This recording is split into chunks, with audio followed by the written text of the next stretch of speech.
சுக்குநூறாக உடைந்த திமுகவின் அஸ்திவார் ஆடிப்போன கோபாலபுரம் இனிமேல்தான் இருக்கு கச்சேரி. தமிழகத்தில் நாள்தோறும் மக்களுக்கு பாதுகாப்பு இல்லாத சூழ்நிலைக்கு மத்தியில் திமுக அரசு தேர்தலுக்கு முன்னதாக பல வாக்குறுதிகளை கொடுத்தது. அதிலும் முக்கியமாக அரசு பணியாளர்களின் வாக்குகளை பெற திமுக வாக்குறுதி கொடுத்தது. ஆனால் அதனை 4.5 ஆண்டுகள் ஆகியும் நிறைவேற்றாததால் இன்று செவிலியர்கள் முதல் ஆசிரியர்கள் வரை போராட்டத்தில் ஈடுபடுகின்றனர். இன்று காலைதான் இடைநிலை ஆசிரியர்கள் போராட்டத்தில் ஈடுபட்டு வந்தனர். இந்நிலையில்தான் ஆசிரியர் தகுதி தேர்வில் தேர்ச்சி பெற்ற ஆசிரியர்களுக்கு கொடுத்த வாக்குறுதி நிறைவேற்றாததால் இன்று 100வது நாளாக ஆசிரியர்கள் போராட்டம் நடத்தி வருகின்றனர். இதுகுறித்து பாஜக முன்னாள் மாநில தலைவர் அண்ணாமலை வெளியிட்டிருப்பதாவது: கடந்த 2013ஆம் ஆண்டு ஆசிரியர் தகுதி தேர்வில் தேர்ச்சி பெற்ற சுமார் 40,000 இளைஞர்களுக்கு இன்று வரை பணி வழங்கப்படவில்லை. இதுகுறித்து பலமுறை அவர்கள் கோரிக்கை வைத்தும் அறவழி போராட்டங்கள் நடத்தியும்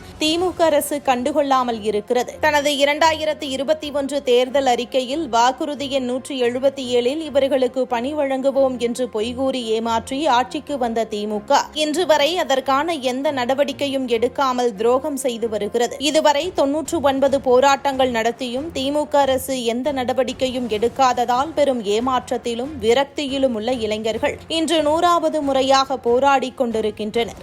தகுதி தேர்வுக்கு பின்னரும் மற்றொரு போட்டித் தேர்வு நடத்தும் அரசாணை 149 கைவிட்டு 2013ஆம் ஆண்டு தகுதி தேர்வில் வெற்றி பெற்றவர்களுக்கு நேரடி பணி நியமனம் செய்ய வேண்டும் என்று வலியுறுத்தி தமிழக பாஜக சார்பில் தொடர்ந்து குரல் கொடுத்து வருகிறோம். கடந்த 2023ஆம் ஆண்டு மே மாதம் அவர்கள் போராட்டத்தில் நேரடியாக கலந்து கொண்டு எங்கள் ஆதரவை வெளிப்படுத்தினோம். தொடர்ந்து தமிழக பாஜக அவர்கள் கோரிக்கைகளுக்கு துணை நிற்கும். போலி வாக்குறுதிகள் கொடுத்து மக்களை ஏமாற்ற புதிதாக ஒரு தேர்தல் அறிக்கை குழு அமைப்பதை விட்டுவிட்டு 5 ஆண்டுகளுக்கு முன்பு கொடுத்த வாக்குறுதிகளை நிறைவேற்ற முதலமைச்சர் ஸ்டாலின் அவர்கள் நடவடிக்கை எடுக்க வேண்டும். உடனடியாக 2013ஆம் ஆண்டு ஆசிரியர் தகுதி தேர்வில் வெற்றி பெற்றவர்களுக்கு பணி நியமனம் வழங்க நடவடிக்கை மேற்கொள்ள வேண்டும் என்று முதலமைச்சர் ஸ்டாலின் அவர்களையும் திமுக அரசையும் வலியுறுத்துகிறேன் என தெரிவித்திருக்கிறார். சூழ்நிலை இப்படி இருக்கையில் திமுக வரக்கூடிய சட்டமன்ற தேர்தலை எப்படி சந்திக்கப் போகிறது என்பது கேள்விக்குறியாக உள்ளது.